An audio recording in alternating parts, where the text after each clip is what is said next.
తుల్లాహి వబరకాతు. ఈరోజు రాష్ట్రంలో జగన్మోహన్ రెడ్డి గారు చేస్తున్న డ్రామాలు కానీ నాటకాలు కానీ రాష్ట్ర ప్రజలకి బాగా తెలుసు.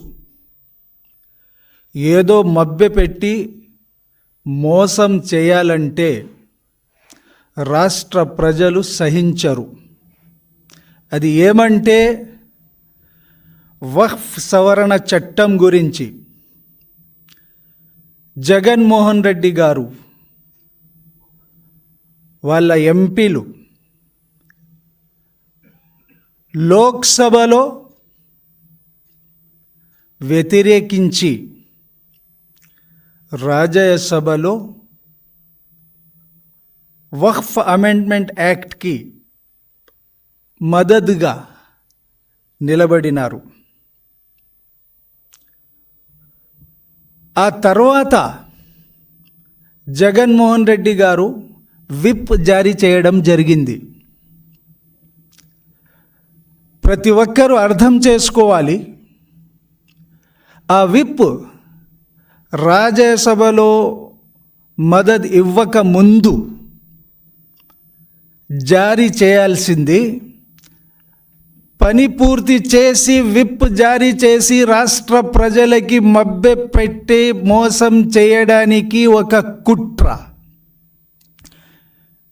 గతంలో చూసుకుంటే జగన్మోహన్ రెడ్డి గారు అలయన్స్లో కూడా లేడు. ఆ సమయంలో సిఏఏ, ఎన్ఆర్సి, అదేవిధంగా తలాక్ బిల్, అదేవిధంగా ఆర్టికల్ 370 అన్ని బిల్లులకి బేషరతుగా మద్దతు ఇవ్వడం జరిగింది. ఈరోజు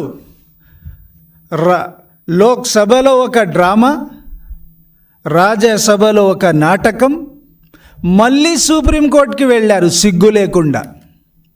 సుప్రీంకోర్టుకి వెళ్ళి వక్ఫ్ అమెండ్మెంట్ యాక్ట్కి వ్యతిరేకంగా సుప్రీంకోర్టుకి వెళ్ళి ముస్లిం సమాజానికి మోసం చేయాలని ముఖ్య ఉద్దేశంతో, ముస్లిం పట్ల ఎటువంటి జగన్మోహన్ రెడ్డికి చిత్తశుద్ధి లేదు. గతంలో దాడులు జరిగినాయి, హత్యలు, ఆత్మహత్యలు జరిగినాయి. ఏ రోజన్నా జగన్మోహన్ రెడ్డి అనుకో మనం దాడులు జరిగితే అండగా నిలబడినాం, సపోర్ట్ చేస్తున్నాం, ఎవరైతే హత్యకు పాల్పడినారో వాళ్ళకి శిక్షిస్తున్నామని ఏ రోజు కూడా జగన్మోహన్ రెడ్డి నోరు మెదిపి మాట్లాడిన దాఖలా లేదు. ఈరోజు రాష్ట్ర ప్రజానీకం చీకొట్టి 11 సీట్లు ఇస్తే మళ్ళీ ఎలా ప్రజల్లోకి వెళ్ళాలి, ఎలా మభ్యపెట్టి మోసం చేయాలని ముఖ్య ఉద్దేశంతో నాటకాలు వేస్తున్నారు. డ్రామాలు వద్దు. రాష్ట్ర ప్రజలకి ముఖ్యంగా ముస్లిం సమాజానికి మీరు ఎక్కడ నిలబడినారో అది చెప్పండి. మీరు వక్ఫ్ ఆస్తి గురించి మాట్లాడతారా?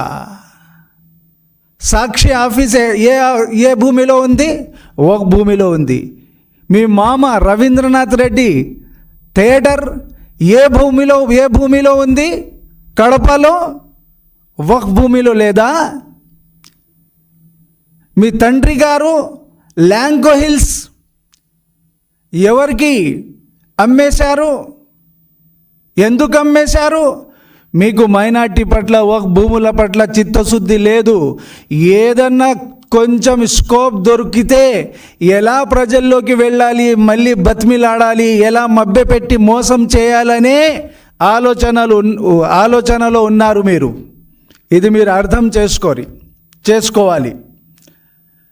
నారా చంద్రబాబు గారు ప్రియత ముఖ్యమంత్రి వర్యులు ముస్లిం సమాజానికి గతంలో అండగా నిలబడినారు. రాష్ట్రంలో ఉన్న ఒక భూముల్ని తప్పకుండా 1 ఇంచు భూమి కూడా ఎవరు కాజేయడానికి అర్హత ఉండదు. ఆ స్కోప్ కూడా 100% ఉండదు. ఏ భూములైతే ఒక బోర్డు బి ఉన్నాయో తప్పకుండా పేద ప్రజల ప్రయోజనాల కోసం వక్ఫ్ మన్షా వక్ఫ్ ఏదైతే ఉందో తప్పకుండా అదే తీరులో నారా చంద్రబాబు గారు పని చేస్తారు.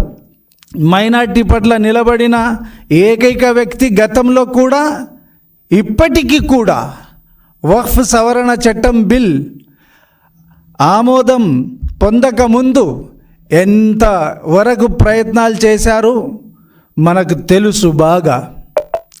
సరే, కాన్స్టిట్యూషన్ పరిధిలో ఉండి ఎవరు మనోభావాలు తింటే కూడా కాన్స్టిట్యూషన్ పరిధిలో ఉండి తన ఆలోచనలు ఎక్స్ప్రెస్ చేయడానికి మన రాజ్యాంగం పర్మిషన్ ఇచ్చింది.